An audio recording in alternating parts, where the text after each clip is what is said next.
Ở cuối tập 31, sau khi bị đám xương khô bao vây, Khương Hán Trung tức giận, hắn ta liền đánh thẳng một đạo phong ấn vào người Diệp Phàm. Sau đó, nhìn Cơ Vân Phong, Khương Hán Trung nói: "Bây giờ chúng ta toàn lực phối hợp đưa hắn đưa lên đỉnh núi, nhất định phải hái được thánh dược." Nghe vậy, Cơ Vân Phong gật đầu. Ngay lập tức, hai người bọn họ liền đánh tan những bộ xương khô rồi tiến về phía trước. Cuối cùng, chạy thoát khỏi đống xương khô, hai tên trưởng lão của Cơ gia và Khương gia đưa cho Diệp Phàm một cái bình ngọc rồi ép anh ấy đi vào cấm địa. Lúc này, mái tóc Diệp Phàm đã dần ngả sang màu trắng, men theo con đường mòn, anh ấy liền tiến về phía trước. Thế nhưng vừa khi bước chân vào sâu bên trong thánh địa, trước mắt Diệp Phàm lại đột nhiên xuất hiện một bóng người có dung mạo vô cùng xinh đẹp. Chứng kiến cô gái cưỡi gió đạp mây đang tới gần, Diệp Phàm hoảng hốt, ngay lập tức anh ấy liền quay đầu bỏ chạy ra bên ngoài.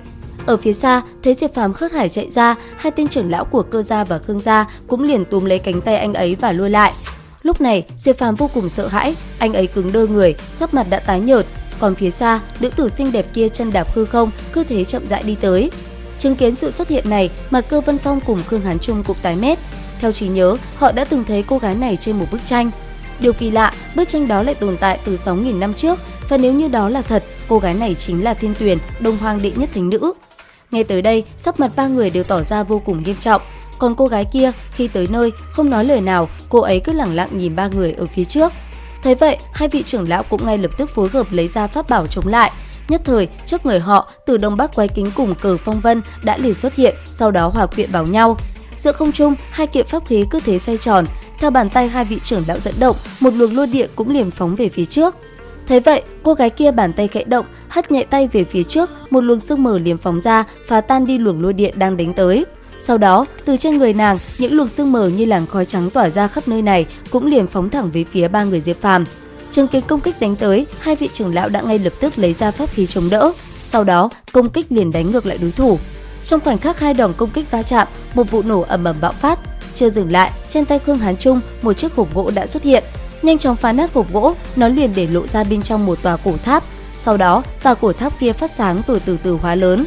Phía đối diện, thấy sự xuất hiện này, nữ tử kia đã liền hành động, công kích tựa như một chiếc vòi rồng đã đánh thẳng về phía người Khương Hán Trung.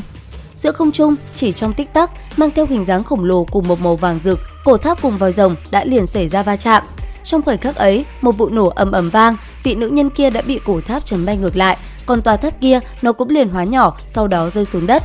Thế vậy, Khương Hán Trung hô lớn nói: "Nhanh, mau chóng rời khỏi nơi này, hoàng tháp chỉ có thể dùng được một đòn, sau đó sẽ tự động vỡ nát." Cơ Vân Phong cảm giác như bị dội một gáo nước lạnh, lắc đầu nói: "Thật đúng là tàn phẩm." Dứt lời, vỗ vai Diệp Phàm, hắn ta nói: "Ngươi còn đứng đây làm gì, mau đi hái thánh dược rồi xuống núi với bọn ta." Nghe vậy, Diệp Phàm đáp: "Ngươi nghĩ mình khống chế được ta ư?"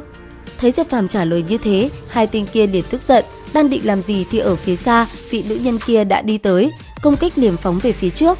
Chỉ trong tích tắc, khi bị công kích đánh trúng, hai tên trưởng lão liền bỏ mạng, thân thể cứ thế tan biến vào hư vô. Chứng kiến chuyện này, Diệp Phàm chấn động, dùng hết sức mình, anh ấy liền lấy ra kim thư, sau đó phóng về phía cô gái kia. Thế nhưng khi kim thư phóng tới, nó đã liền bị nữ nhân kia dùng tay nắm nhẹ lấy và cản lại. Nhìn nó, nàng mỉm cười nhẹ. Sau đó, thân hình khẽ động, nàng liền phóng thẳng về phía Diệp Phàm, bàn tay như tia chớp, chỉ trong tích tắc, nữ tử kia đã vỗ mạnh vào ngực Diệp Phàm, một cỗ khí tức băng lãnh tỏa ra, bàn tay kia đã xuyên qua cơ thể Diệp Phàm và hướng về phía cổ hải của anh ấy tìm kiếm. Lúc này, sắc mặt Diệp Phàm lộ rõ vẻ ngưng trọng cùng sợ hãi, khí tức sinh mệnh của anh ấy đang dần biến mất, gương mặt cũng già đi trông thấy. Thế nhưng, đúng vào thời khắc này, Thiên Tuyền thánh nữ kêu lên một tiếng vô cùng thống khổ. Khối lục đồng bên trong khổ hải của Diệp Phàm rung động một chút, nàng nhất thời như bị sét đánh, kim thư rơi xuống đất, thân thể nàng bị chấn động, hất bay đi, rơi xuống vực sâu thái cổ. Lúc này, Diệp Phàm sợ hãi, anh ấy nhìn vết thương trên ngực, cười nhẹ một tiếng rồi loạn trọn tiến về phía trước. Cuối cùng, khi bản thân không chịu được nữa, Diệp Phàm ngã gục vào một dòng suối. Thế nhưng khi anh ấy ngất đi, cơ thể lại đột nhiên biến hóa. Sau đó, nó liền chữa lành vết thương giúp Diệp Phàm tỉnh lại. Mở hai mắt, Diệp Phàm thấy trước mắt mình có vài cây củ thụ to lớn, trên đó có quả ngọt. Bởi vậy, Diệp Phàm đã liền tiến tới và hái nó, rồi cho vào miệng của mình ăn. Ngay lập tức, khi quả ngọt đi vào, nó liền khiến cơ thể Diệp Phàm tràn đầy sinh cơ. Ngay lập tức, tóc bạc đã liền hóa đen trở lại, cơ thể sáng bừng sức sống.